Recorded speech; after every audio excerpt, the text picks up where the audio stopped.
দাম্পত্য জীবন এমন একটা জায়গা, আমি প্রায় সময় বলি দাম্পত্য জীবনের শুরুটা হলো, উর্দুতে একটা কবিতা আছে, ইবতেদায়ে ইশক আর ইন্তেহায়ে ইশক বরাবর নিহি হোতা হ্যায়। প্রেমের শুরু আর শেষ একরকম হয় না।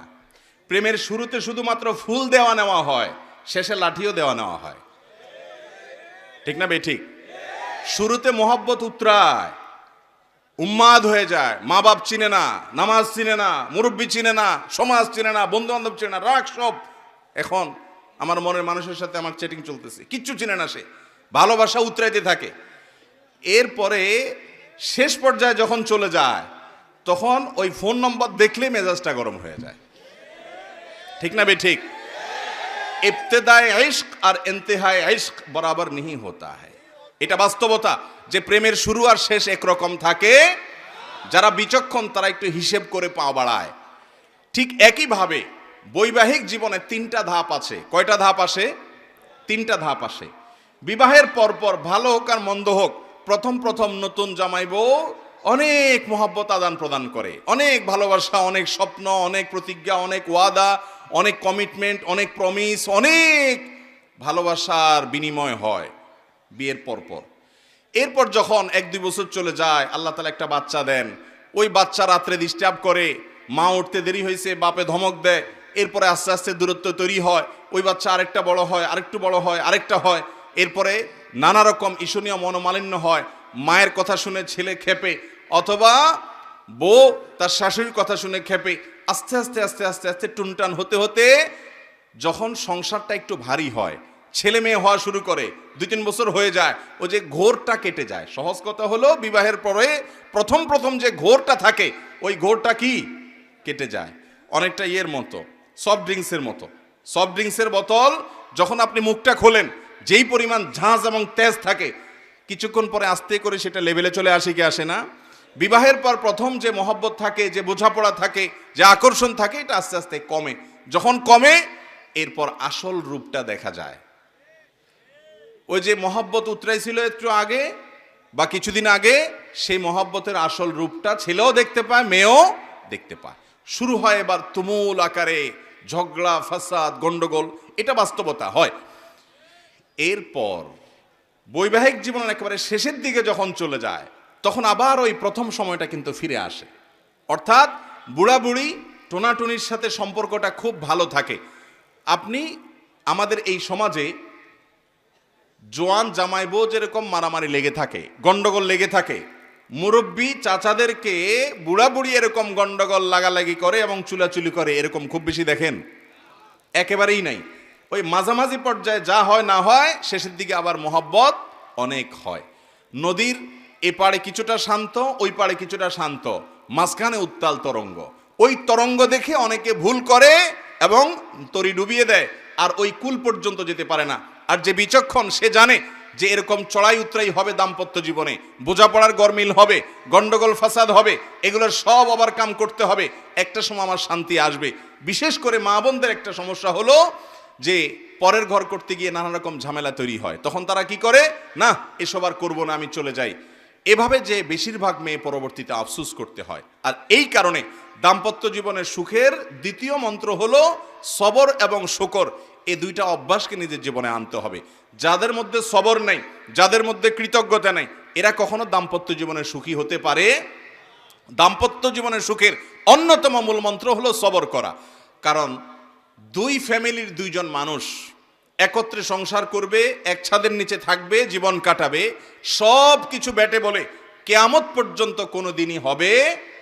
আপনি আমি কে? নবী করিম সাল্লাল্লাহু আলাইহি সাল্লামের সাথে, তার স্ত্রীদের সাথে, উম্মুল মুমিনিনদের সাথে ছোটখাটো বিষয় নিয়ে মান অভিমান হয়েছে না হয় নাই? বহুত হয়েছে। এবং সে মান অভিমানটা আমাদের মতো না, তাদের মতো করে হয়েছে। কারণ স্বামী স্ত্রী একসাথে দাম্পত্য জীবনে যখন সময় কাটাবে, তাদের মধ্যে বোঝাপড়ার গরমিল হবে। এই সময়টাতে দরকার হয় সবর করা। মনে রাখবেন, ইবাদতের অনেক বড় একটা পার্ট হলো সবর এবং ধৈর্য। আল্লাহ কোরআনে বলেছেন, ইন্নামা ইউওয়াফাস সাবিরুন আজরাহুম বিগাইরি হিসাব। যাদের পুরস্কার আল্লাহ তাআলা কোনো হিসাব করে দিবেন না, তারা হলো যারা সবরকারী, ধৈর্যকারী তারা। অতএব দাম্পত্য জীবনে ধৈর্য থাকতে হবে। স্বামী অনেক উল্টাপাল্টা করবে, সবর করতে হবে। মনে করতে হবে এর চাইতে অমানুষও পৃথিবীতে আছে। আবার স্ত্রী অনেক উল্টাপাল্টা করবে, সেক্ষেত্রেও সবর করতে হবে, মনে করতে হবে যে এর চাইতে অমানুষ অনেক আছে, এবং নিজেকে সান্ত্বনা দিতে হবে।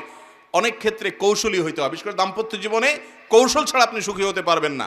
আশরাফ আলী থানভী রহমতুল্লাহ আলাইহি একটা ঘটনা বলেছেন সম্ভবত একবার, যে ওনার কাছে এক ব্যক্তি এসে বলল, হুজুর আমার বাসায় যে মহিলা আছে আমার স্ত্রী, এই ভদ্র মহিলা আমি বাহির থেকে গেলেই কোনো কারণ ছাড়া অযথাই আমার উপরে সে চড়াও হয় এবং খুব বাজে ব্যবহার করতে থাকে। আমি আপনার ওয়াজটা শুনে একটু সবর করার চেষ্টা করি, কিন্তু কত পারা যায়, পারি না। আপনি একটু আমাকে বুঝায় বলেন তো আমি কি করতে পারি।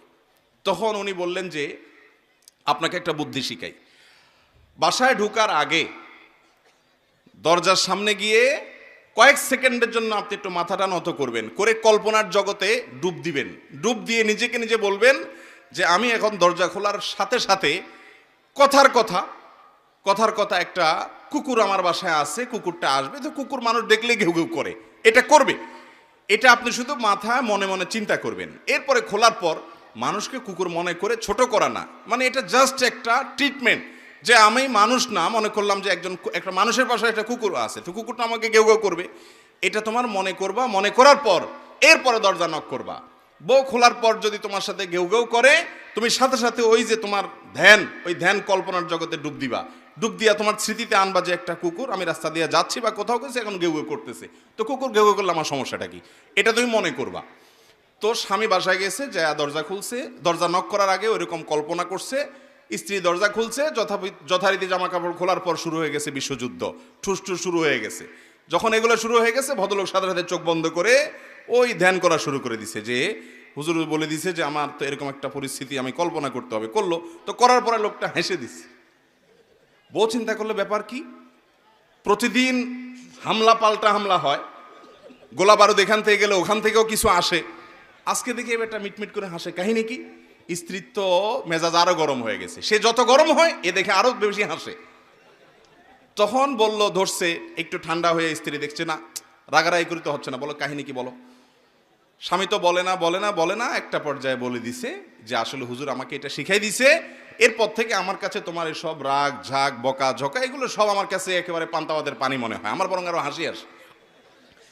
এর পর দিন থেকে আর ওই ভদ্রলোক বাড়িতে ঢুকলে বউ বেচারা ঝগড়া করতে গেলেও আবার গলা থেকে ফেরত চলে যায়, কারণ ঝগড়া করলেই তো কল্পনায় সে অন্য কিছু হবে।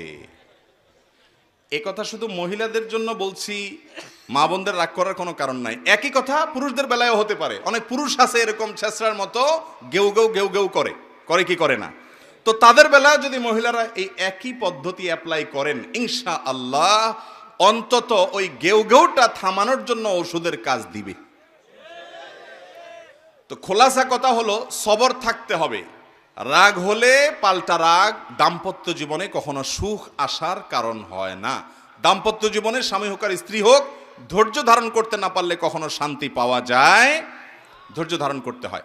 নবী করিম সাল্লাল্লাহু আলাইহি ওয়াসাল্লাম জীবনে অনেক ঘটনা ঘটেছে, এর আগে আমি একাধিকবার বিভিন্ন জায়গায় বলেছি। আয়েশা রাদিয়াল্লাহু তাআলা আনহা ঘরে ছিলেন, তিনি, তার নিয়ম ছিল যে স্ত্রীর ঘরে থাকতেন, রান্নাবাড়া তিনি করতেন। অন্য স্ত্রী এক বাটি খাবার দিয়ে একটা কাজের মেয়েকে পাঠাইছেন, খাদ্দামাকে কৃতদাসীকে পাঠিয়েছেন এক বাটি খাবার দিয়ে, তরকারি দিয়ে ধরেন। তো ভালো বুড়া রান্না করেছেন, রসুলের জন্য পাঠাইছেন। আয়েশা রাদিয়াল্লাহু তাআলা আনহা দরজা খুলে দেখলেন যে কাজের মেয়ে তরকারি নিয়ে আসছে আরেক স্ত্রীর ঘর থেকে। তো এই টাইমে যে কোনো মানুষই, যে কোনো মহিলারই মাথা গরম হওয়ার কথা, আমার বাসায় আজকে উনি থাকবে, আমি যা খাওয়াবো, তুমি আবার ওখান থেকে এক বাটি দিয়ে ভালো হওয়ার চেষ্টা করতেছো। উনি বাটিটা ধরে ছুঁড়ে ফেলে দিলেন, বাটির সব তরকারি তো গেছে, বাটিও দুই টুকরা হয়ে গেছে। এই দৃশ্য নবী করিম সাল্লাল্লাহু আলাইহি ওয়াসাল্লাম দেখার পর উনি বাইরে হয়ে আসলেন, যা উঠান থেকে নিজের হাতে সে ভাঙা বাটিটা নিয়ে আসলেন। আনার পর একই শেপের একই ধরনের আরেকটা বাটি এই ঘরেও ছিল, আসলে তার ঘরে, ওই খালি বাটিটা নিয়ে কাজের মেয়ের হাতে দিয়ে বললেন, এটা নিয়ে ওই বাসায় চলে যাও এবং খবরদার মুখে তালা, এখানে কি ঘটেছে এর কোনো কথা বলা যাবে না, শুধু বাটিটা সেখানে ফেরত দিবা। ওখানে বাটিটা ফেরত দিছে, যিনি পাঠিয়েছেন তিনি মনে করেছেন যে কি, যে তরকারি রেখে কত সুন্দর করে ধুয়ে সাফ করে আবার বাটিটি দিয়েছে, তিনি অনেক খুশি। এই হাদিস বর্ণনা করার পর কোন মুহাদ্দিস, কোন হাদিস বিশারদ, কোন হাদিসের শেষে এটুকু অতিরিক্ত বর্ণনা করতে পারেন নাই যে নবী করিম সাল্লাল্লাহু আলাইহি ওয়াসাল্লাম আয়েশা রাদিয়াল্লাহু আনহাকে ডেকে দুই চারটা ধমক দিয়েছেন। আপনি আমি যদি হইতাম এই জায়গায়, আর কিছু না হোক বোর্ড দিকে তাকায়া অন্তত বিরক্তির সুরে এটুকু তো বলতাম যে এটা কাজ করলা, তুমি বাটিটা ভেঙে ফেললা, তুমি তরকারি না নিতে বাটিটা ভেঙে ফেললা। নবী করিম সাল্লাল্লাহু আলাইহি ওয়াসাল্লাম একটি কথাও বলেছেন বলে কোনো বর্ণনায় পাওয়া যায় না। দাম্পত্য জীবনে শান্তি আসার জন্য স্ত্রীর অনেক কিছুকে হজম করা শিখতে হয় স্বামীর, আবার একইভাবে স্বামীর অনেক কিছুকে হজম করা শিখতে হয় কার? স্ত্রীর। আজ আমাদের সমাজ ব্যবস্থায় ভোগ ভোগ ভোগ, ত্যাগের কোনো নাম নিশানা নেই, যার কারণে সবর কেউ কাউকে প্রতি করতে রাজি না। দাম্পত্য জীবনের শান্তির জন্য এই সবর এবং শুকর যা আল্লাহ তাআলা দিয়েছেন সেটার উপরে শুকরিয়া আদায় করার মানসিকতা থাকতে হবে, না হলে কোনোদিনই আপনি শান্তি পাবেন না।